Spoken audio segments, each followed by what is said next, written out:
সুন্দৰ দিনটো টিএমপিকে আকৌ এবাৰ মোৰ অন্তৰৰ শুভকামনা যাচিছো আৰু তেওঁলোকে যাতে মিচিং সমাজত সদায় সুস্থভাৱে নেতৃত্ব দি যায় তাৰ বাবে মই অনুৰোধ আৰু শুভকামনা জনাইছো।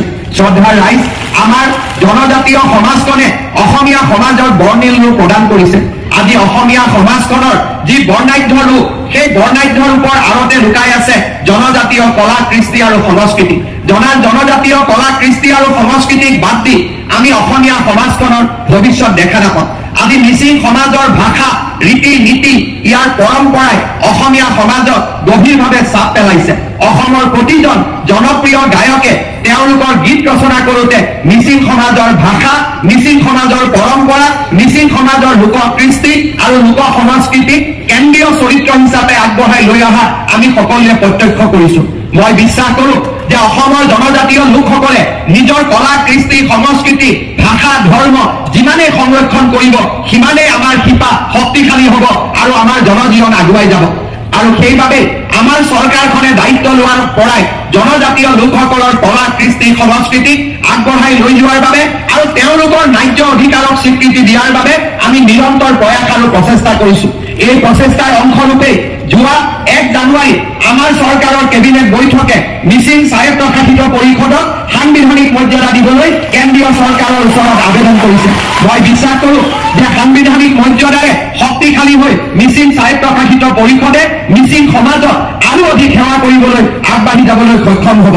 মিচিং যুৱ মহোৎসৱৰ প্ৰাৰম্ভণিৰ কাৰণ আৰু প্ৰাৰম্ভণিৰ যি এক ডাঙৰ আদৰ্শ আছিল তাৰ বিষয়ে শিক্ষামন্ত্ৰী অনুজ পেগু ডাঙৰীয়াই আপোনালোকৰ আগত ব্যাখ্যা দাঙি ধৰিছে।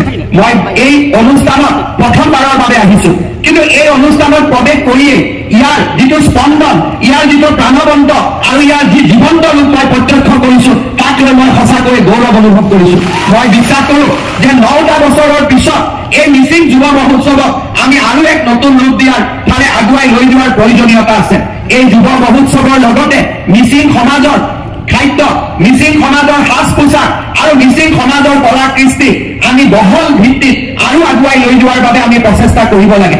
হৰ্ণবিল ফেষ্টিভেলে নাগালেণ্ডত যেনেকে এক প্ৰাণৰ স্পন্দন গঢ়ি তোলে, সেই ধৰণে মিচিং যুৱ মহোৎসৱে এই কাৰেণ্ট চাকৰিৰ লগতে সমগ্ৰ মিচিং অধ্যুষিত অঞ্চলবিলাকক এক নতুন ৰূপলৈ লৈ যাব পাৰে। মই আমাৰ উদ্যোক্তাসকলক অনুৰোধ কৰিম যে দেশৰ বিভিন্ন অঞ্চলত প্ৰচলিত যুৱ মহোৎসৱসমূহৰ সফলতাক অধ্যয়ন কৰি আৰু আমাৰ যিটো মূল আৰু মৌলিকতাক ৰক্ষা কৰি আমি এই যুৱ মহোৎসৱক আৰু এক নতুন পৰ্যায়লৈ লৈ যোৱাৰ বাবে আমি প্ৰচেষ্টা কৰিব লাগিব।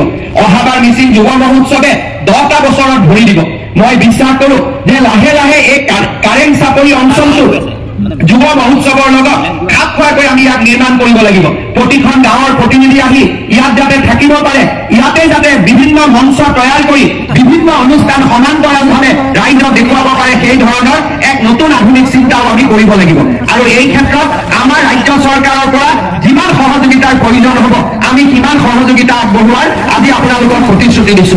শ্ৰদ্ধাৰ ৰাইজ, মই বিশ্বাস কৰো যে মিচিং লোকসকলৰ যি লোককৃষ্টি লোককলা আৰু আমাৰ যি জীৱন্ত ঐতিহ্য আছে তাক আমি যেতিয়াই বহল সমাজৰ বুকুলৈ আগবঢ়াই লৈ যাম সি আমাৰ সমগ্ৰ অসমখনকে জগতখনত প্ৰতিষ্ঠা কৰাত সহায়ক হ'ব।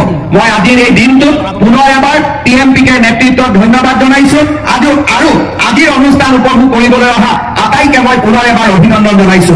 ইয়াত আহিয়ে আমি ডক্টৰ ভূপেন হাজৰিকাৰ সুন্দৰ গীত মিচিং আৰু অসমীয়া একেটা লয়, একেটা সুৰ, একেটা মাদকতা যি সুন্দৰভাৱে আমি দেখিবলৈ পালো, তাক দেখি মোৰ ৰাতিটো নাজা লাগিছে যে ৰাতি মই ইয়াতো আহি অনুষ্ঠান চোৱাৰ বাবে চেষ্টা কৰো।